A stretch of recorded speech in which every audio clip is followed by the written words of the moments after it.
This is Suzanne Wagner of the C.G. Jung Institute of Los Angeles.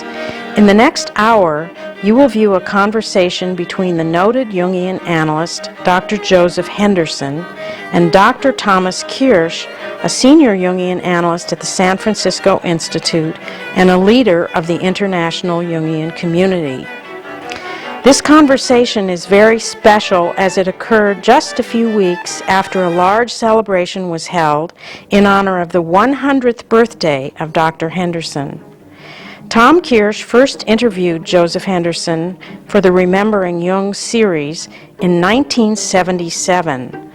It is a remarkable experience for everyone involved to actually be able to film another conversation between the same two people in the same place 26 years later. Dr. Henderson first met with Jung in Zurich in the late 1920s. He did analysis with him and attended the now famous seminars Jung held in Zurich in the early 30s. Much later, in the late 50s, Jung asked Henderson to participate in the writing of the book Man and His Symbols. He was the only non-European analyst to be included in the group of authors contributing to this significant work, aimed at a more popular audience. For this, Dr. Henderson wrote a chapter called Ancient Myths and Modern Man. He later co-authored a book, The Wisdom of the Serpent, with Maud Oakes, which explores the serpent's symbol in myth and legend. In 1967, Dr. Henderson published another significant book, Thresholds of Initiation, now considered a classic in the field, and in 2003, he re-edited a new edition. Long interested in the cultural aspects of the collective unconscious, Henderson wrote about this in Cultural Attitudes in Psychological Perspective, published in 1983.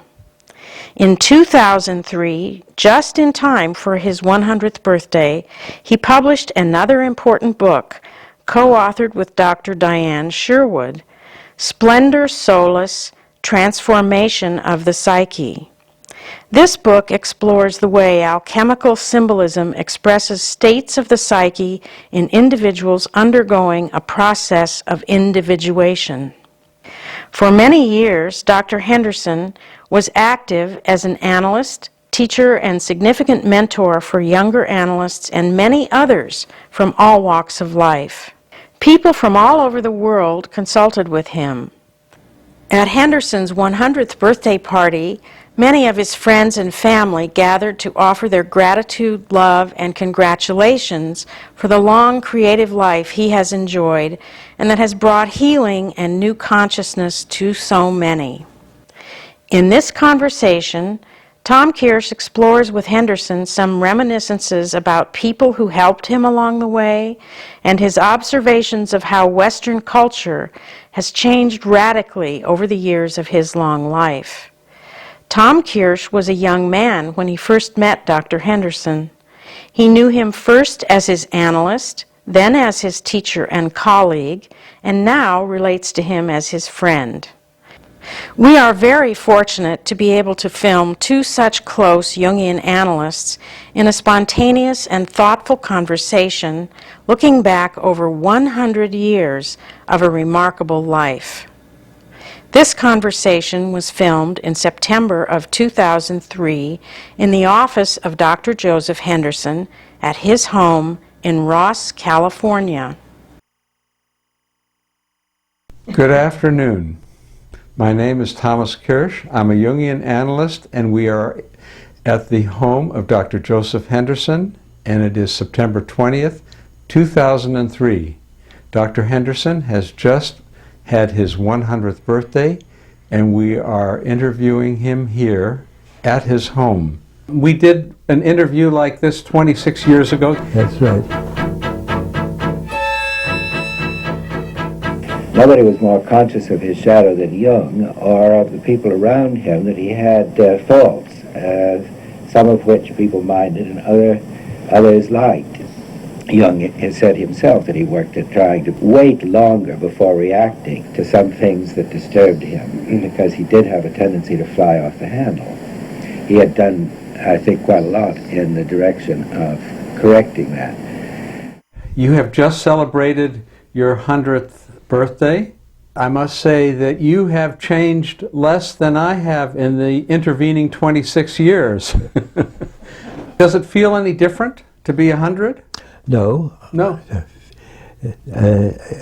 I wouldn't typify any one thing, although there have been changes in my bodily structure and in my nervous system that make me know that I'm no longer young.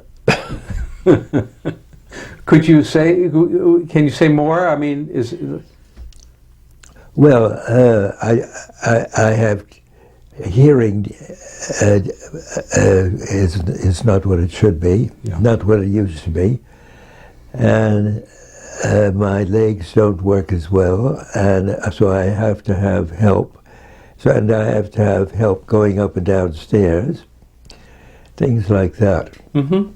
But they're mostly things that I can live with. What I have noticed about you, knowing you for these many years, is that your mind is just as active today as when I first met you over 40 years ago. Don't you feel that way about yourself? I mean, you're reading and doing things, etc. Yes. I don't think my brain has changed very much. No. But my it's only the special senses that I have trouble with. Mm-hmm. Yeah. Well, one of the things that happened with your 100th birthday or around that is the fact that you and Diane Sherwood have published this book on the Splendor Solis. Yes. And I think it would be interesting to talk about how you first got interested in the Splendor Solis. Well, I got interested in the Splendor Solis when I was a medical student in London. My wife and I lived in a little house in Chelsea in London, and I was taking my examination. The particular examination was surgery or something like that. My wife and I had just produced a daughter who was delightful and we wanted to be with, but she was a baby and had to be taken care of. And the house was full of the noises of babyhood and the people taking care of it. And I thought, I can't study in this atmosphere. So I went to a hotel in Bloomsbury up next to the British Museum. I think it was called the Kenilworth Hotel. The Kenilworth, yes. So somebody told me they had just recently been there and that it's a very favorable place to stay. Richard Stein was just there. Yes, he was the one that told me. And some of my friends who like to go to London to see plays stay there because it's convenient and not too expensive. Right. Well, anyway, anyway, I stayed there to study for my examinations, but of course I couldn't study all the time. So when I wasn't doing that, I thought I would go over to the British Museum and look at the contents. And I had heard of this book, the Splendor Solis, and I don't know quite how I did that. All I know is that before I went there, I had a number of dreams with color symbolism, which was very bright and very interesting to me. And I had a reading permit to study at the British Museum, so I had no trouble getting in. And I asked them about this this book, and they said, "Oh yes, you could see the copy we have. There are only 3 copies in the world, and we have one of them, and you could see it if we monitor your visit rather carefully." So I saw that, and when I looked at the book, I saw what a beautiful illuminated manuscript it was, and the colors were very like the colors I had seen in my dreams. Mm-hmm. And so it made me want to see more of it. Well, I then thought no more about it immediately, but then I passed my examination, and I was going out to Zurich to see Jung, and before going I drew a picture with colored, I think it was in tempera paint or something like that, and this was registering my interest in these dreams I'd been having. So after that, all of that, I went out to Zurich and saw Jung, and I showed him the picture I had done, and he said, "Oh yes, that's 11th century alchemy," and that surprised me and made me want to know more what he meant by that, which I had no time to do at that time because I was on my way back to America. Well, so back to America I came, and some years later, my wife was English, and it was our custom to go back to Europe, and especially to London, frequently. And so I went again several years later to the British Museum to see this, and I found that I could get colored reproduction. And later I was interested in using these to teach at the Institute. That was some years later. But I used them to teach the students there about the nature of the archetypal contents of the collective unconscious, a phrase used by Jung. And so I did that for several years, and then I did nothing more until the 80s, late 80s, when it appeared that some people associated with the Institute would like to underwrite a study of these pictures by me in videotape, a videotape of them done at the Institute, and I would give a running commentary upon the pictures, and they would be visible to the people coming. So we did that, and they were quite successful. The third picture, a knight in dark armor ornamented with gold with a drawn sword in his hand, and in his left he holds a red banner or shield on which is inscribed in gold letters, "From two waters make one." Eventually, from water make earth, and the stone, meaning the philosopher's stone, will be multiplied. The knight stands upon two fountains with a foot on each. This fountain overflows and forms a large golden lake, which is seen stretching away in the distance, and around which is seen a village and beautiful landscape.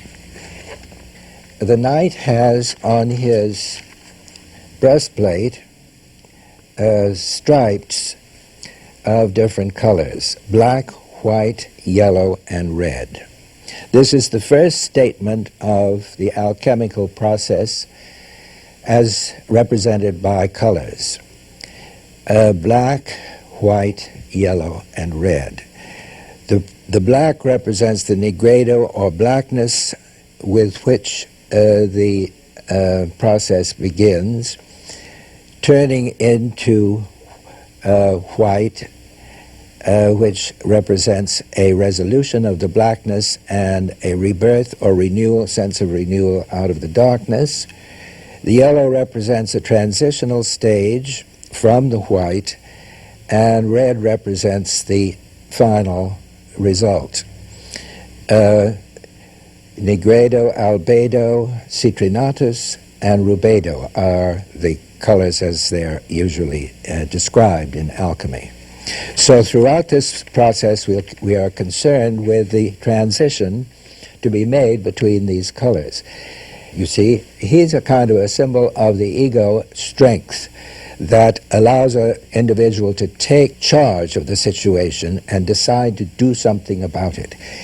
The knight with his sword suggests the heroic stance of the ego that says, yes, I will do something about all of this containment, and what he is doing is to separate the opposites as represented by the two fountains. So that was the end of that chapter. Then Diane Sherwood, who was at that time a student at the Jung Institute, spoke to me about the possibility of making a book out of these pictures instead of the videotape. And that did appeal to me, and I found that she had the energy and the enthusiasm that was needed for that to happen. And I was more than happy to give my text over to her and get her also, encourage her to input of her own, from her own practice of patients who had interesting visual material that could be shown and elaborated psychologically. So that's the beginning of this book. Well, it's a wonderful book. I want to go back, though, to how much drawing did you do? How much painting did you do? Was that unusual for you to work with with colors and paint? Yes. That was something I learned in my analysis with Jung, and there's an example of it right there. I did that as a painting to help me decide whether to go to medical school or not, because I didn't know whether I would or could or whatever. And I had dreams that were very troubling to me, suggesting that maybe it was a bad idea for me to do that. And so I went out to Zurich once the summer when I was in pre-medical school. Was this in London? In London. And I found that Jung was just about to leave for his holiday, and also his assistants were all gone. There was absolutely nobody to talk to. And so I decided to do a picture and record my dreams very carefully. And I was interested in the Mayan culture and its symbolism, and that's what this reflects. Mayan? Mayan. Oh. Mexican. Yes, yes, I know Mayan. And so I could take you through this, but it would take too long to describe what all the meaning of those symbols are, but they all had very strong meaning for me at that time. And the result of it was that after drawing pictures and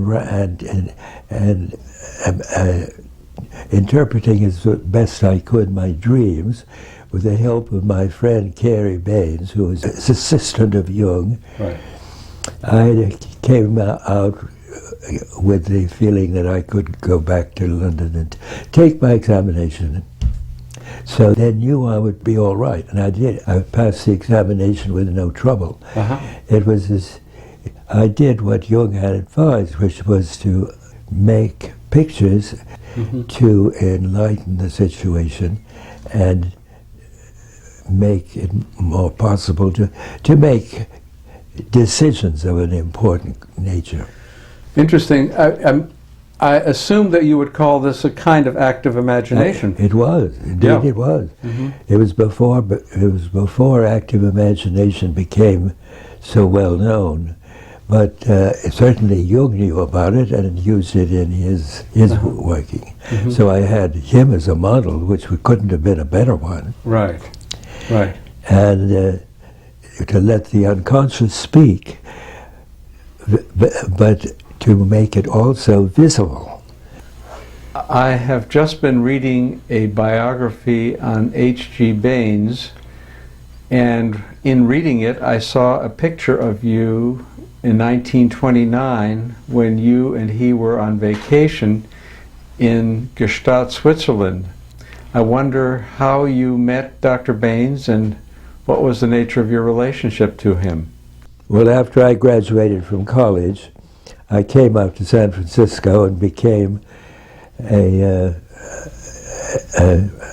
journalist covering book reviews and drama criticism for 2 magazines. And during that time, I realized that this was not a good vocation for me, and I didn't know what was. And I went to an analyst, Elizabeth Whitney, who had recently come back from Zurich, where she had been working with Jung. Right. And a number of the professors at the University of California were also interested in Jung, much more than in Freud. And the talk was all about Jung and how important his contribution was.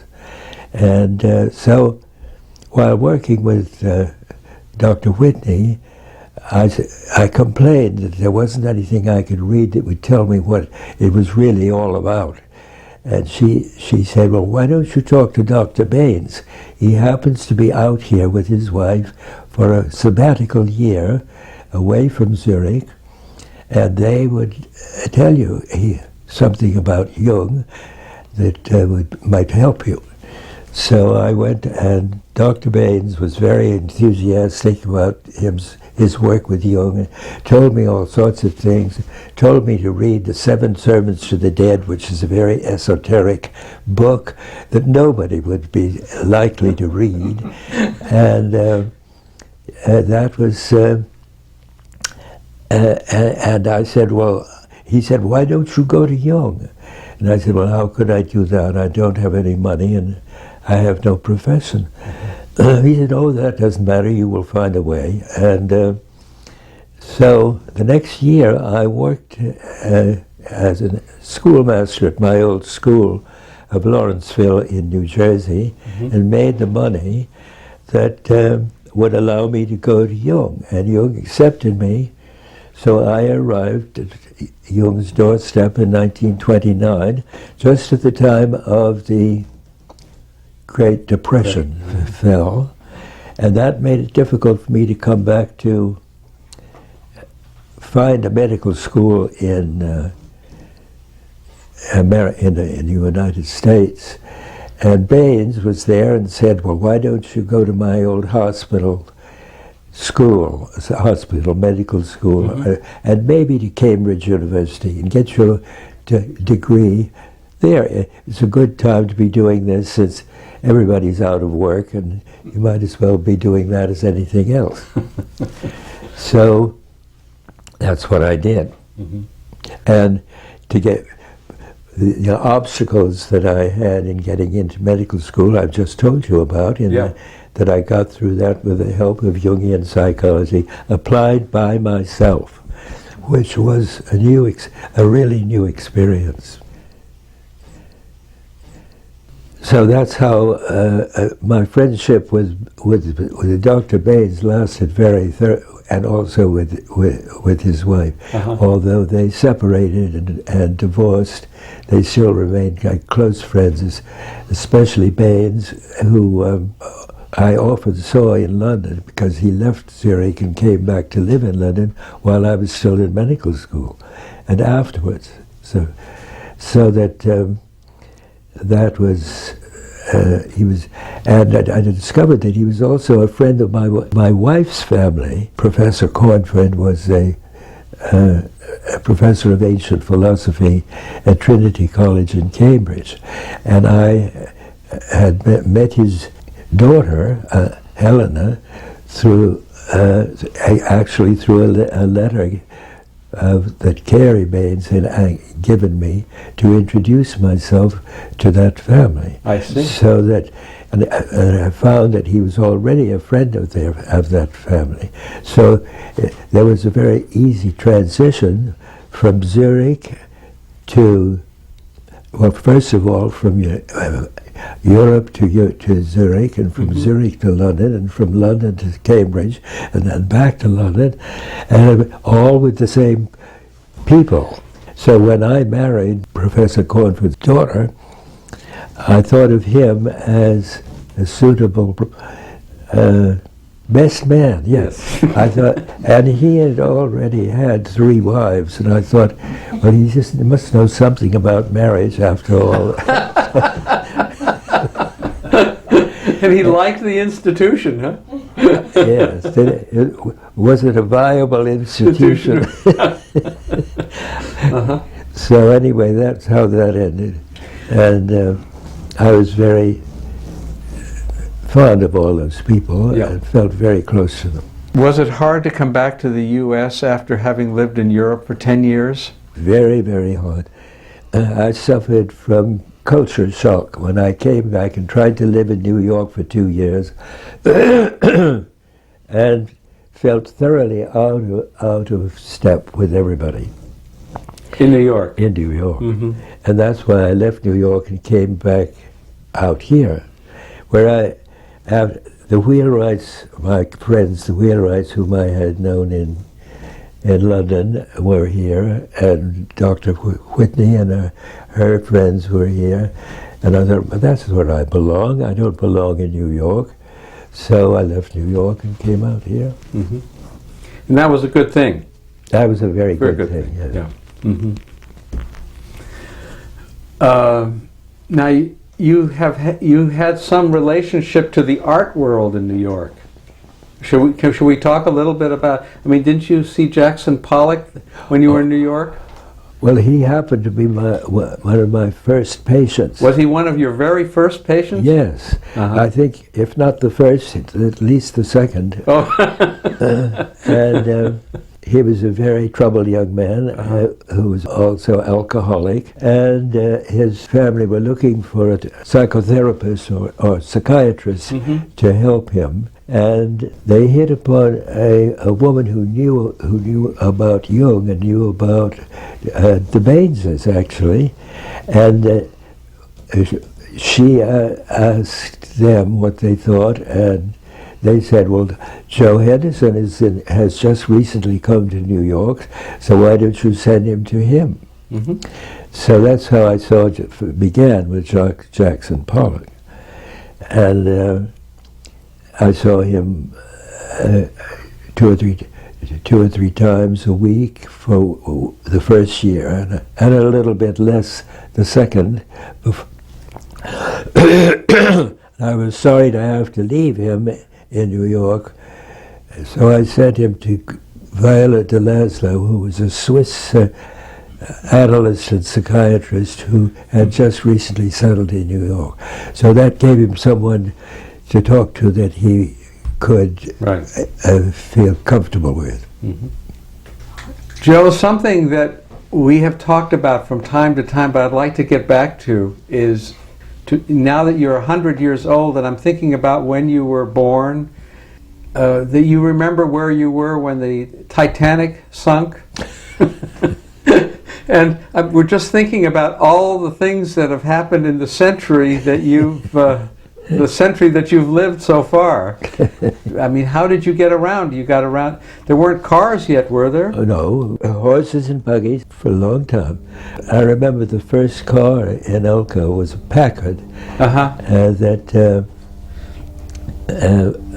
my uncle and aunt were able to acquire, and it was an object of great interest and envy.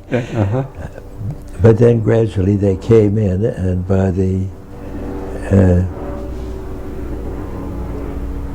20s, or no, earlier than that, they were quite common. Well, you've seen this century of technological changes, and I'm wondering which of them impresses you, has made the most changes for your own life. The train, to begin with the train. Yeah. All my early education was going by train back to New Jersey and going to Lawrenceville and Princeton. And then I had an aunt who lived in Europe, and she would invite me to come over and stay with her in the summers. Two summers I spent in Paris and Tours, and then later in Geneva. Really? And Is this the same aunt who lived in Washington, D.C.? no, I have a very different aunt. Okay. She had been married and lived in Chicago until her husband died. Mm-hmm. The other aunt had married my uncle, who became a United States Senator. Right. And that's why they were in Washington. Mm-hmm. I mean, would you say that the automobile has been made... Well, I said the train because I never learned to drive until I was 27 or something like that. We didn't think that cars were here to stay particularly. Uh-huh. They were anybody who could afford a car, it was very nice to have one, but most people had to think twice before they knew whether they could afford a car. My first car was what I bought with. I managed to get the family to buy for me because I couldn't buy it myself, Uh-huh. and they shelled out enough money for me to buy an English car, a Riley. I see. And it was technologically not the greatest thing, Mm-hmm. but it was a car that I could get around, and that was a big step. But today, young people have to have a car before they're hardly out of the cradle. I mean, Now, did you learn to drive in England? yes, You I did? did. Oh, you And did? I fortunately didn't run into anyone. Uh-huh. I wasn't trained, but I did learn. Uh-huh. And what was true of me was true of a great many people at that time. The products of the technological life were not available to most people, Yeah. even if they had money. They didn't have the knowledge of how to deal Right. with them. Right. Now, we all think we know exactly how to deal with them, Right. and so we go to war and kill everybody Right. that doesn't have our particular kind of gun. Okay. Well, that's interesting, Joe. Well, I'm going to switch a little bit and say, I'm going to go back now because you came to San Francisco 1940 or something like that, and you've been practicing as an analyst. You're still practicing today. Yeah. Clearly, you love doing this work. You've been very central to the forming of the Jung Institute here. I'm wondering how you feel that things have changed in the Jungian world. I mean, where do you find Jung's psychology today and how it's being received in the world? Well, it varies. In some places it's very well received, and in other places not so well. Mm-hmm. On the whole, it's received very much better than it was when I was growing up. Mm-hmm. I mean, Jung's psychology was part of the whole movement of depth psychology, and nobody thought very highly of it for a long, long time. I mean, even those professors at Cal in the 1920s? That made no difference at all. Uh-huh. The medical profession couldn't have cared less. Right. They were absolutely blind, deaf, and dumb to the existence of depth psychology, Right. including psychoanalysis. Right. So that we were all regarded as strange, doubtful characters in a field that had not yet become scientific enough to be respectable. Right. And that went right on into the 30s and 40s, but it began to change in the late 40s and 50s, and then like a great wave, it came up and became the thing that it is today. Mm-hmm.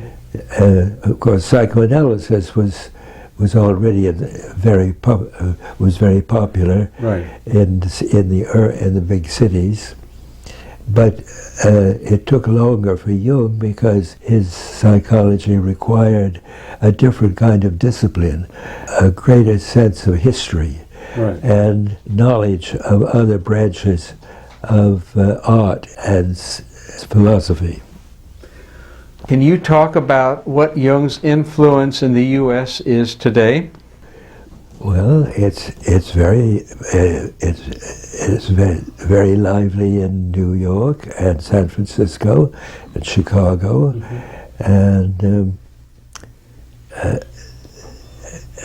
Los Angeles, and in Canada, in Oh, you mean Toronto? Toronto, and Vancouver? Vancouver, and Montreal. Yeah, Yes, yeah.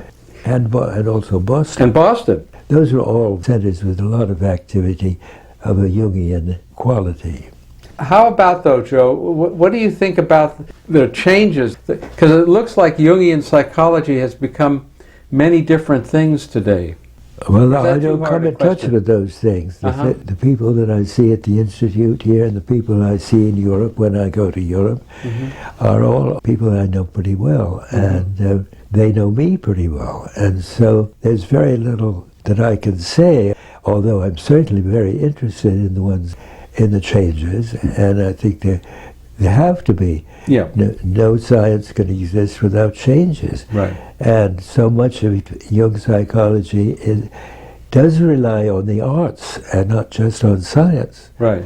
So I'm very aware of, and my library is full of books on the art of psychotherapy, the art movement, the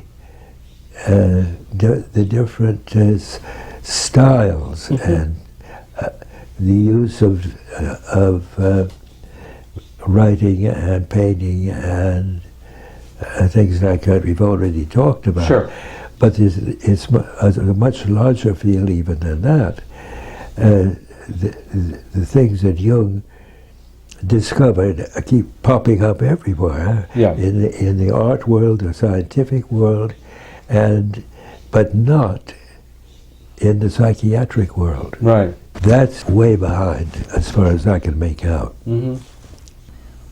Joe, in the last 15 years, you've been very interested in the Archive for Research in Archetypal Symbolism. I know that this dovetails with your interest in art, and I wonder if you could say more about how you developed an interest and what does the archive mean to you today? Well, it wasn't that I was interested in art for art's sake. It was just I was interested in it because it opens the door to the collective unconscious, which is full of imagery that goes all the way back to ancient times.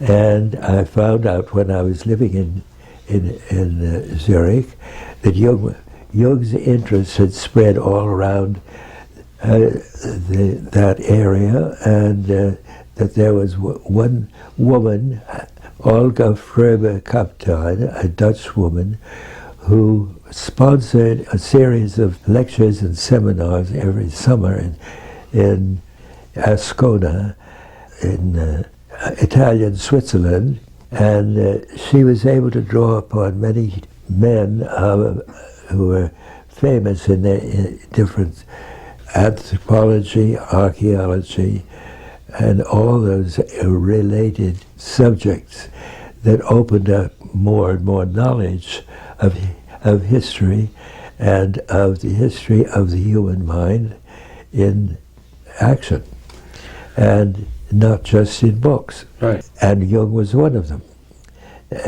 These lectures were very fashionable and very sought after for many years, in the 30s, and to some extent in the 40s. But then it began to slow down with the rise of Hitlerism, because practically all the lectures were in German. Right. There were a few in French, and a few in English, but very few.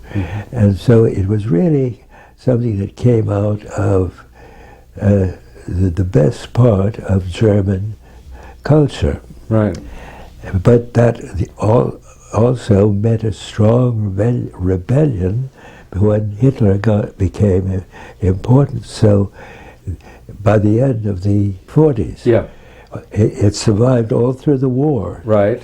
But it began to go downhill with this with the onset of the 50s. But then it came up very strongly as a Jungian tradition. People wanted to know about these pictures that Ralph Ferber had collected, a whole series of pictures of ancient cultural artifacts. Right.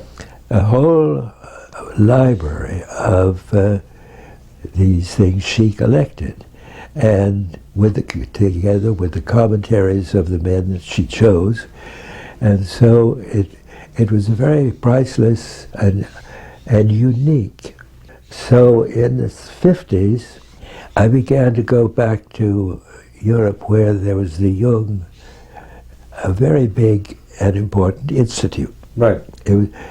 This archive was kept on the third story of the building, and nobody paid much attention to it. I see.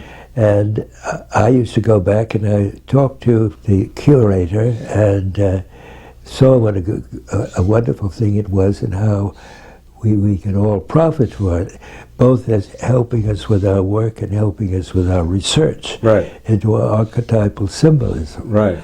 And then after a few years, it became known that the donor, the man who was responsible for it, what was his name? Oh, Paul Mellon. Paul Mellon was going to close it. It was folding this institute, and it was going to be given away, perhaps to Yale University. Really? And when I heard that, I thought, oh, that's a terrible mistake, because it'll just be put in the back shelves and nobody will ever read it. Right. So I said, why not, if you're going to give it away, why not give it to us in San Francisco? And as soon as the New York Foundation heard about that, they said, oh no, we want it. And so, but when they found that another group might be interested in it, that would be fine. Why not let the New York people have it? Because I was beginning to get cold feet. I didn't know how we would possibly afford it. Right. So anyway, they said they would take it. They would take it, and they would give us a copy. So that's what happened. The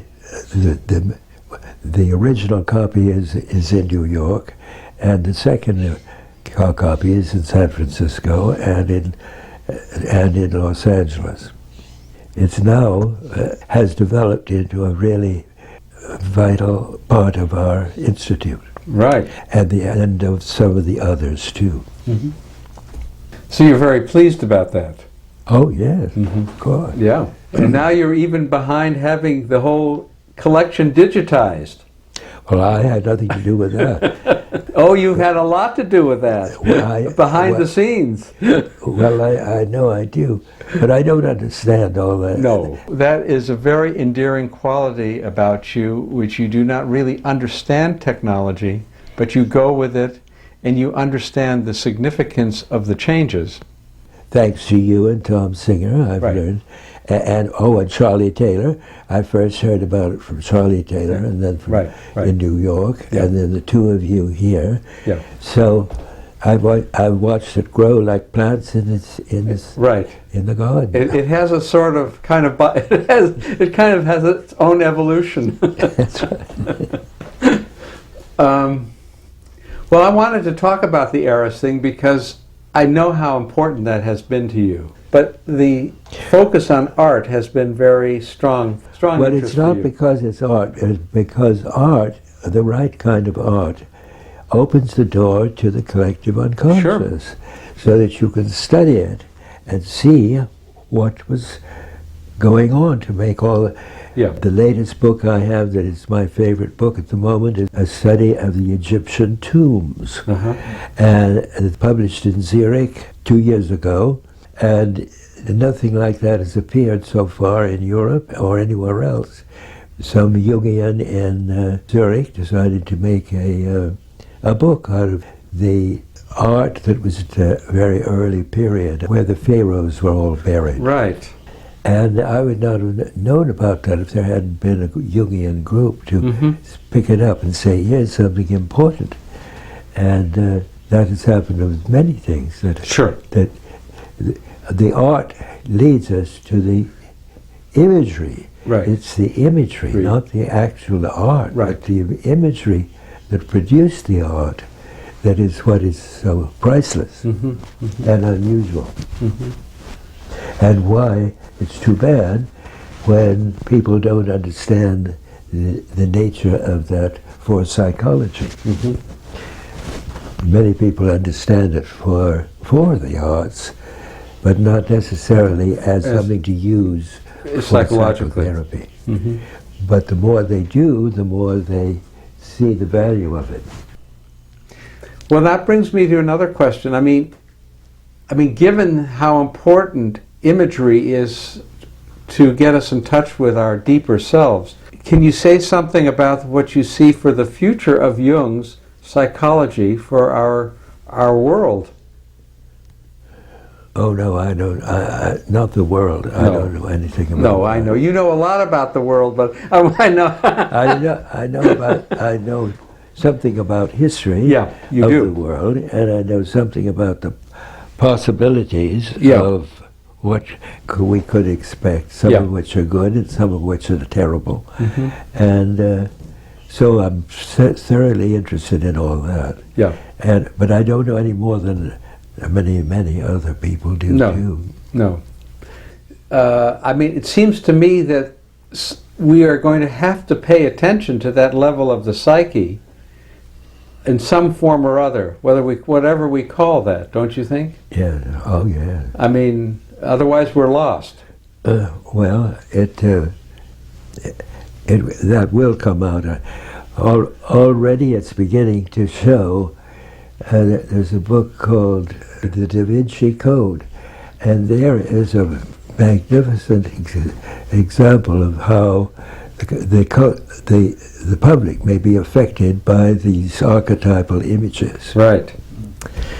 I say no more, but I'm on my second reading of it. Are you really? Oh yes, it's very interesting. The historical background of it speaks exactly to the thing we have at the Eros. Right. The triumphant of the feminine spirit is the main theme. Well, you told me about this book, so I am reading it right now too. And I agree with you. It is fascinating. It's not everything, but it shows the interest that people, the popularity of that book shows the interest people have in going back and finding what can be used of the past that would be appropriate today to solve our present problems. Yeah, yeah. And one of them is religious, chiefly the religious. Yes. So in that sense, you're coming around now to what Jung said about people's problems, that every person in the second half of life has a religious problem. That's right, exactly. That the religious problem is coming up in a very important way, a more effective way than it has in this era, in this century. Right. It will make a difference. Right. What the religious solution, if there is one, can be. Well, I must say what I've found so far, reading about half of the Da Vinci's Code, I had no idea that Leonardo da Vinci had that kind of secret symbolism. Oh yes. I mean, that was quite new to me. Well, that's been known for years, but it hasn't been known to the general public because it's not generally known to a few specialists, but and Leonardo and many other famous people were interested in this archetypal symbolism. Yeah, Yeah. and the importance of studying it and of acting upon it so that decisions could be made in favor of many things that would not have been possible. Jung states that one of the greatest changes or revolutions in the 20th century psychologically was the Assumption of the Virgin Mary done by the Pope in 1954. Could you comment on that? That is the main theme of this book, the triumph of the feminine principle in modern life. That is taking place. Right. And it has been taking far longer than we realized. Yeah. But it was always concealed by these people who had felt they had to keep it secret, or who felt anxious that if they let out what it was all about, it would get them into trouble. As indeed it did get many of them into trouble. Right. Leonardo himself was a victim of his own ability to understand the symbolism of that life. And the reason that the Mona Lisa is in the Louvre in Paris is that he was exiled from Italy by King Francis I of France and put in a chateau in France where he finished his days. He was a political exile, but he was also known as this great man who had done this wonderful work of painting and the knowledge of science. He was both a scientist and an artist. Artist, right. So they kept the ball. Men like that kept the ball rolling of something that had happened even much longer, much further back. Right. And showing, and one of the main themes is the triumph of the feminine spirit in those old traditions. But what I got from so far is that they go back to Mary Magdalene. Oh yes, Whereas she was a good example. Whereas Jung talks about the Assumption of the Virgin Mary. Yeah, well, that just happened to be the one thing that he noticed. Right. He was not a student of religion. But, religion as a study didn't always interest him very much, but every now and then it did. That's why he wrote Answer to Job. Sure. And why he became very interested in the things that the Pope said. Most other people around him said, well, who cares what the Pope thinks? Said, right. He has no power. But Jung felt that it was the voice of a man who understood the deeper mystery, and that the Assumption of the Virgin represented to him a broad field of consciousness today that is looking for that feminine principle to be honored. It was honored in art. If you look at the paintings of the Virgin throughout history, many of them were about the Assumption of the Virgin, but it was never acknowledged as a possibility that she would ever compete with her son Jesus Christ. Right. Tell me, do you think that, does this account, do you think maybe for your interest like in the French cathedrals? Because there, for instance at Chartres, there's such an emphasis on the Virgin well, that was, there's a whole movement of Mariolatry that began in the Eastern Church and spread throughout France and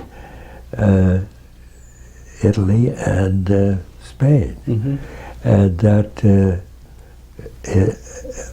that's what built the cathedrals, was the belief in the Virgin. More than Christ, although Christ was the ostensible she was more powerful. Right. But it didn't last. Down she went on the 13th century. By the end of the 13th century, Mariolatry was just considered witchcraft. Right. It had no value at all. In the Protestant world, it didn't exist, except as a tradition, but not as an article of true faith.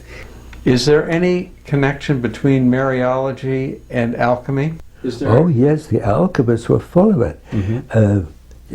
This book I've written, Yeah. every single one of the plates brings out the feminine. Don't forget the feminine. Yeah.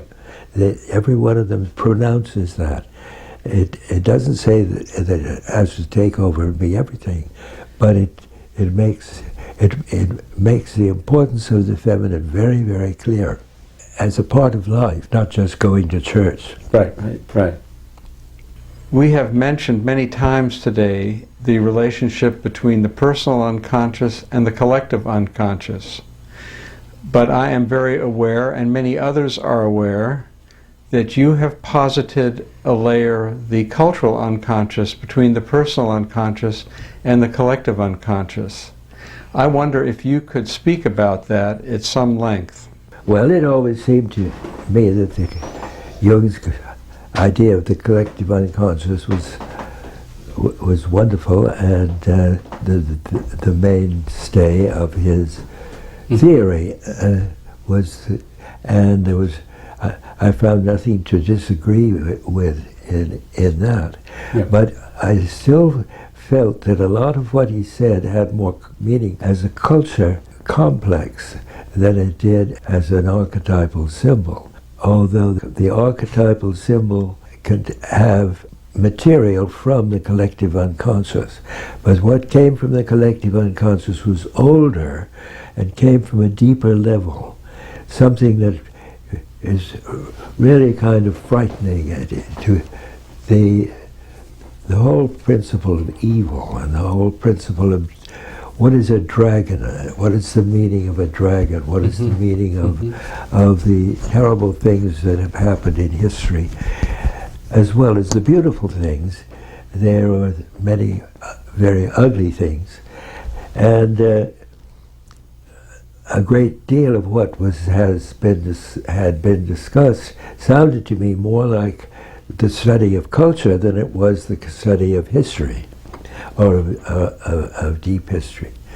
And so I found in my own dreams and the dreams of my patients many examples of where they were culturally motivated rather than motivated on that older, deeper level.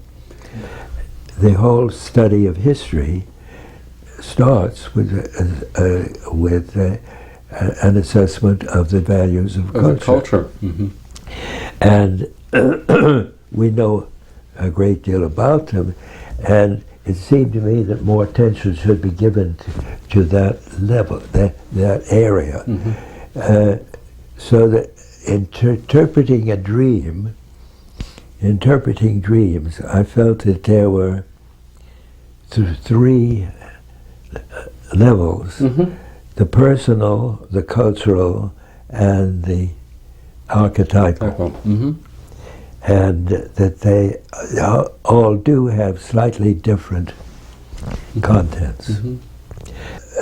The personal level we can all pretty well agree about, because it's just about everyday life. It's what goes on. And Freud and Adler and all of them have brought all that into psychotherapy, and so have Jungians. Sure. So that we're on pretty good terms with that whole level. But we are not so good on the cultural level. A lot of what we say is personal is really cultural. And a lot of what culture is really archetypal, not personal. I was just recently talking to a woman who wants to make a change in her life and go to live in Seattle or somewhere, and so she comes to ask me what it's like, what it would be like up there, and what are her chances. And she goes up there to see what's going on, and most of what I tell her is what I know about their cultural orientation. Right. And a great many of them have different cultural orientation. They are oriented to Europe, different parts of Europe, or different parts of the United States, or different parts of history. Right. And it's a very mixed picture. Mm-hmm.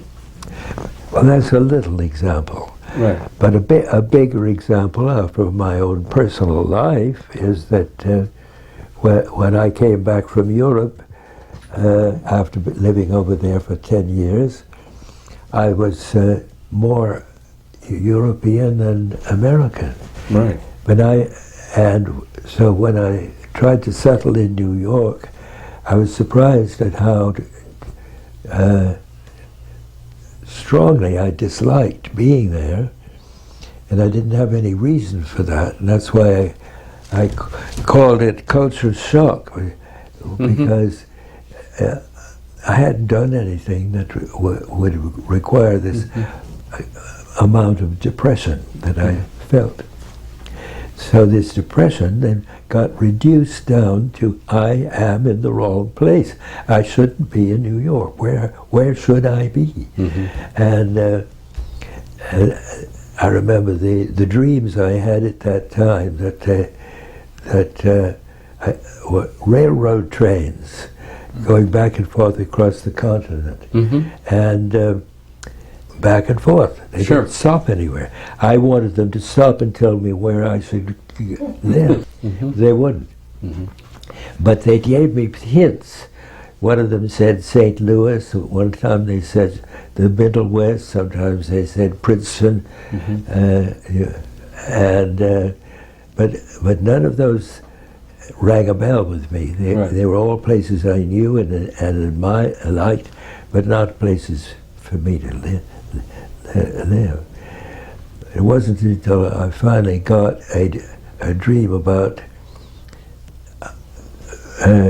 the West, in California and Nevada, that I realized that I began to feel the need to be, as it were, at home, where I started from. So back I came to California. Well, that was a cultural choice. Yeah. And a very important one, because the whole rest of my life was spent in this one place. Right. And it worked out very well. And I think I was fortunate to be able to do that instead of thinking that I should try to be just living everywhere all the time. Which is what I had been doing. Which you had been doing, and you must have thought of going back to Europe. Yeah. Your culture, because the culture of Europe had affected you. That's the second part of this story. Once I came back here and settled in San Francisco, I realized that I had a great nostalgia for Europe. And I felt that it was not just mine. It was not because I needed to go back to Europe, but the nostalgia was something in my family, in my ancestors, something that they did not pick up in their journey from Europe. Oh, here. Here. And I see that also in so many Europeans who've settled in America, especially those who came from Germany to get away from Hitler and from things, from those old situations. They needed to go back in themselves, but not literally back, but inwardly back. And so I began to revalue the heritage of Europe. Our heritage of Europe. From Europe. And I see in my patients all the time, I'm talking about European places and names, and just like how we were talking about Leonardo da Vinci. Right. We have a whole history of of important elements that tell us the culture that we came from and how to view it changes. Mm-hmm. Mm-hmm. So that would be an example. Mm-hmm. All people who came from Europe and settled here had that problem. So you get into some very deep water there. Mm-hmm. The understanding of history as something that comes up from within the human being, from the culture itself. Well, I have the impression, for instance, that when we talk about archetypal images, that they generally have to be clothed in some kind of cultural form.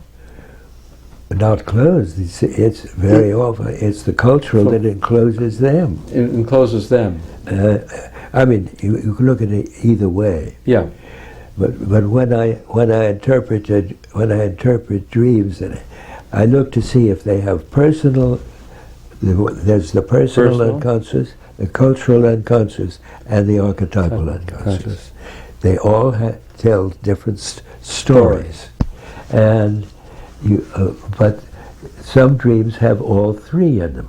Right. I interpret the personal part of the dream, and the cultural part of the dream, and the archetypal part of the dream. That makes a big dream much bigger, much more important, because it talks not only about what's happening to me now, but what happened to my ancestors, my immediate ancestors, and my distant masters before. Mm-hmm. So I found it more. I had a great deal of trouble getting this accepted, and I didn't really think I should or have to. If people didn't want to listen to it, they didn't have to.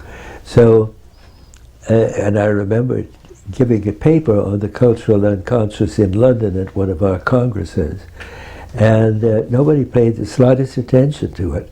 And I thought, well, that's that. Nobody likes this, and so I'll just put it away and forget about it. But then 2 years later, I was asked to give the opening lecture for the Chicago Jungians on the cultural unconscious. Unknown to me, it had been coming up and had suddenly appeared on the scene. And today, people know about it. Mm-hmm. And it's become something that's incorporated into the psychological culture in which we now exist. Well, I first read on your thinking about culture in the Second Congress in Zurich in 1962. You gave a paper called "The Archetype of Culture." Yes. Yeah. Well, that was a mistake. That was a mistake? Yes. Culture is not an archetype. Yeah. And Michael Ford made me understand that by telling me how bad my lecture was. Oh. But the next time I went to a Congress, he'd taken it back and said, well, perhaps there is something in what you said. So you would say today that archetype of you wouldn't call it an archetype now. You'd call it the cultural unconscious. I call it the cultural unconscious. Mm-hmm. If it has archetypal symbolism, then it belongs more in the collective unconscious, mm-hmm. because the collective unconscious is the right term to use about archetypal things. Yeah. I still didn't know whether it was very much accepted, but I've been finding during the last 2 or 3 years, to my surprise, how many people are using those terms. Mm-hmm. It's like a sliding scale, right, between all three of those areas. And it makes dream interpretation much easier by saying, well, now this part of the dream belongs to the cultural tradition. This part is personal, and this side is archetypal. Mm-hmm. You briefly the Native American culture, because there was a time when you were very... Well, I still am. The American Indian culture needs to be studied by the anthropologists, which and they have. I wrote papers on that, and the papers told how there's a difference between the Southwest Pueblos and the Navajos. They both have the same cultural pattern, a matriarchal pattern, not a patriarchal one. Right. And you can see it in the way they live, in the way they talk. That the mothers are the power elements in the culture. Right. And that culture is found in many parts of the world, but it's found very strongly in Asia and in Africa and in Australia, right, where the most primitive cultures are. So I wrote about that, and I also wrote then about the cultures with a masculine root, like the Plains tribes in this country. They have a father god. Everything's patriarchal. Even the woman goddess, white buffalo cow woman is what she's called, and she has more power with God on high than anyone else. I see. She's like these goddesses, like that you're reading about in this book. Okay. And that's a very different culture pattern. And so if you're talking to an Indian, you better know the difference, because